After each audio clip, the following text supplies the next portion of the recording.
ಅಲ್ಲ ಏನ ಮೆಸೇಜ್ ಆದ್ ನೋಡು ಇದ ಇಲ್ಲಿ ಅದ ನೀನು ಬಡವನಾಗಿ ಹುಟ್ಟಿದರೆ ಅದು ನಿನ್ನ ತಪ್ಪಲ್ಲ, ಆದರೆ ನೀನು ಬಡವನಾಗಿ ಸತ್ತರೆ ಅದು ನಿನ್ನ ತಪ್ಪು. ಅಂದ್ರೆ ಇದೊಂದು ಅರ್ಥ ಒಬ್ಬ ತಿಳಿದವರು ಏನ್ ಹೇಳ್ಯಾರ. ಈಗ ನಾವು ಶ್ರೀಮಂತರಾಗಿ ಹುಟ್ಟೋದು ಬಡವರಾಗಿ ಹುಟ್ಟೋದು ನಮ್ಮ ಕೈಯಲ್ಲಿಲ್ಲ. ನಾವು ಒಂದ್ ವೇಳೆ ಬಡವರಾಗಿ ಹುಟ್ಟಿದ್ರೆ ಜೀವನದಾಗ ಕಷ್ಟಪಟ್ಟು ದುಡಿದು ಮುಂದೆ ಬರ್ಬೇಕು, ಅವಾಗ ಜೀವನ ಉದ್ಧಾರ ಆಗ್ತದ ಅನ್ನೋ ತರದಲ್ಲಿ ಹೇಳಿ ಮಾತು. ಯಾಕಂದ್ರೆ ನಾವು ಬಡವನಾಗಿ ಹುಟ್ಟಿನಿ ಅಂತೇಳಿ ಸುಮ್ಮನೆ ಕುಂದ್ರೋದಲ್ಲ, ಸುಮ್ಮನೆ ಅದನ್ನೇ ಹೇಳ್ಕೊಂಡು ತಿರುಗಾಡೋದಲ್ಲ ಊರ್ ತುಂಬಾ.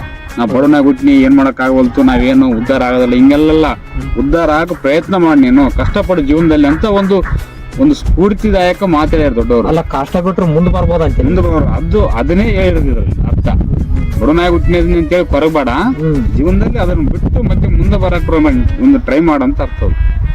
ಇದೇ ಇದ್ರದ್ದು ಅರ್ಥ. ಹಿಂಗ ಅದ